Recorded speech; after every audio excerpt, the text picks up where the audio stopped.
Hey there, I got the Canon R5C in my hands. I got it yesterday afternoon, and I want to give you my first impressions and initial thoughts about this. And frankly, I'm a little upset about something, and I will talk about that in this video, but I want to give you my first overall impressions and those sorts of things. So, a little bit of a disclaimer to get started up front. Bought this camera with my own money. I'm not sponsored by a camera company. I'm actually shooting on a Sony FX3 right now. So I shoot both Sony and Canon. I'm not here to make excuses for anybody. And I also just want to say that doesn't matter to me which camera you're using, which cameras you love or hate or whatever. I'm literally here to talk about my experience with this camera because I just got it delivered. And it's really interesting to me because I think if you're watching this, you're obviously interested in the R5C, but you probably watched a lot of those initial reviews that came out with pre-production units a few months ago when the camera was announced. And I always feel like there's a disconnect between those videos and those reviews or first impressions videos and when the camera actually ships. Like, this is an actual production unit that gets shipped to actual customers, and I'm an actual customer. So this is sort of my thoughts on that, because I think that there's always like a disconnect there. And I know a lot of people are interested in this camera because it's a new release and a lot of people have it ordered, although it's back ordered, so they're waiting on the camera. So I just want to let you know sort of what's going on with this right now. Now, before we get into all the stuff I want to, with this camera, I first want to say why I bought this camera, because I think I definitely said a lot of stuff about the R5C when it got announced, because at the time I was thinking about this as an A cam. Now, this is not going to be my A cam. If you watch my last video, I recently picked up a Canon C70, which is going to be my main camera, and I've owned that camera before, absolutely love it. This is going to be my B cam for that. I'm also going to use it for some vlogging stuff because it's a lot smaller and sort of more portable and easy to take around, and gimbals, and there's just a lot of things about this camera I'm really excited about. And the biggest thing about the R5C, which I'm super excited about, is that when the R5 got announced in 2020, I was shooting on the EOS R. And I think most of you probably remember when that camera got announced, we were all super excited about it because it, was such a cool camera spec-wise. It did things that no other camera could do. It was like, whoa, this is crazy. And then the overheating came out, and it wasn't a reliable video camera for me. And the A7S III got announced, very timely, and I picked that up and shifted to Sony for a while. So for me personally, this is a camera I've always wanted to use because this kind of is the R5 without some of those things, but also some other things. But yeah, let's get into it. So this is a very quirky camera, and I think that's the only way I can really describe it.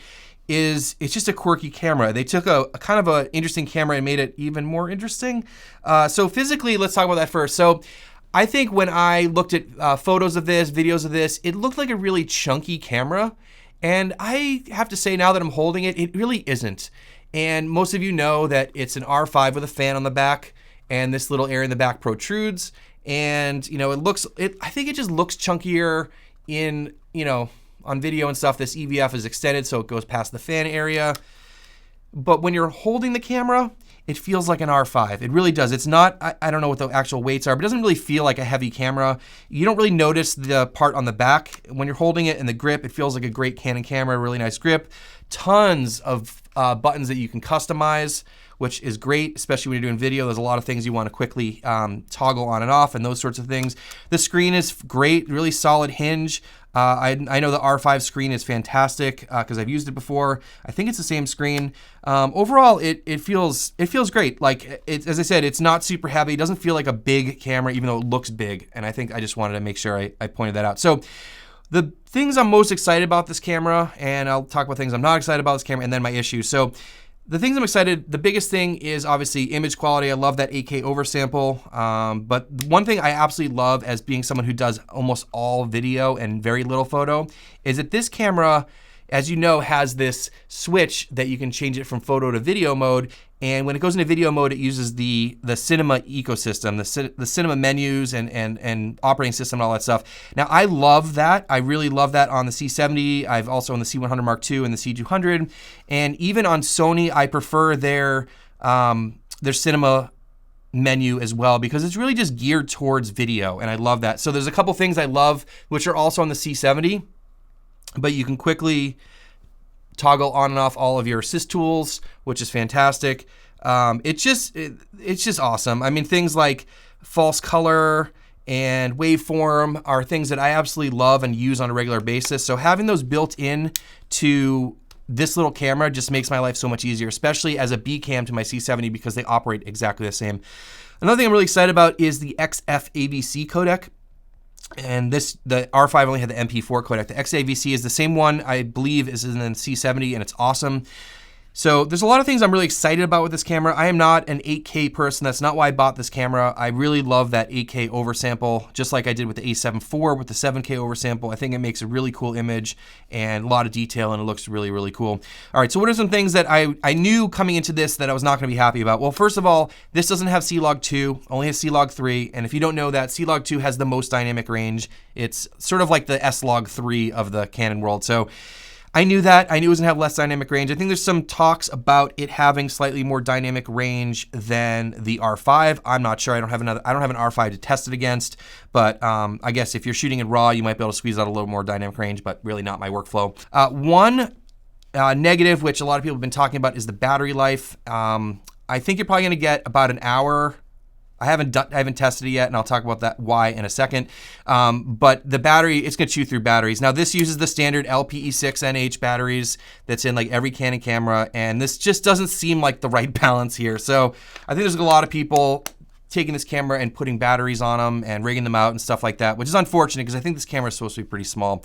But that's the reality. It's something you have to work around, and you know, I definitely knew that before I got it. Now, the micro HDMI is something that bothered me a little bit, but doesn't really bother me because when I first started talking about this camera, I made a few videos about it. This really did bother me because this would not work for me as my A cam. And so now that I've figured out where this fits with my workflow, this is a B cam, I'm really not gonna be using the HDMI port very often.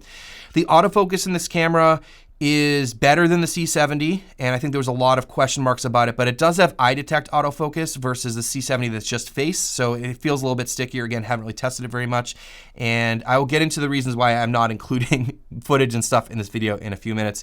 So when I got the camera, there was two main issues that I had. Well, first, when I got the camera, I immediately updated to the newest firmware because there was, in that newest firmware, there's some autofocus stuff that was fixed or whatever. So the camera rebooted, and I just did a quick test, just holding it up, like pointed at my face, and the face and eye detect could not catch my face. It was like all over the place, left and right.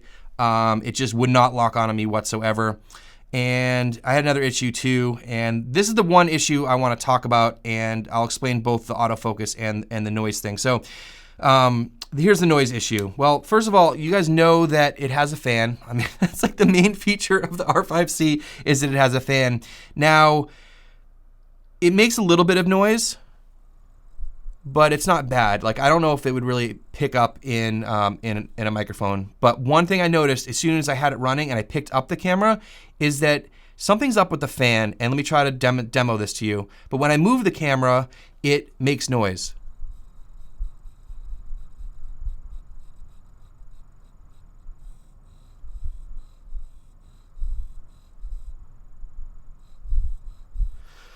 Hopefully you can hear that, but if you had it near you, you would totally hear that there's something that's like either maybe misaligned, or maybe the tolerance isn't quite there, but like the fan feels like it's rubbing in some places or something, and it makes a noise. This does not happen in my C70, does not happen in my FX3. They both have fans. There's something quirky going on with this, and it's a little alarming. And so I did call Canon after I discovered this and the autofocus issue. And the autofocus thing, I explained everything I was doing with them, and they eventually told me to reset the camera, even though I had just reset it, and it fixed it. So hopefully that doesn't become an issue again. The autofocus was sorted out. The thing about the fan noise is the gentleman I spoke with at Canon had an R5C, and he said his does the same thing with the fan noise. So I don't know if this is just like, I don't know, part of the, within spec for this camera, which I really don't like, but I don't know. Let me know if any of you have an R5C and that's an issue for you yet. So I don't know. They said I could send it back in, but frankly, it's just not reassuring, and it doesn't feel good when you buy a $4,500 professional level cinema camera from Canon. This is a professional video tool, and when you get a brand new tool and it doesn't operate the way it should, does not feel good. I should not have to send in my camera that's brand new to get fixed, and then I'm without a camera for 2 weeks. So I can't say enough how bummed I am about this, but in general, I just want to share that with you. I took one quick video just to like test it, but I'm not sure what I'm gonna do with the camera yet, so I didn't want to put any more hours on the camera if I have to return it or send it in or whatever. Now, so what are my thoughts generally about Canon right now with this? Well, I'm not trying to make excuses for Canon, but the reality is a lot of times when the first batch of cameras come out, there's issues with cameras, and it's just the reality of producing a larger amount of something that, you know, they didn't get to test everything thoroughly, or something in the build process. I don't know.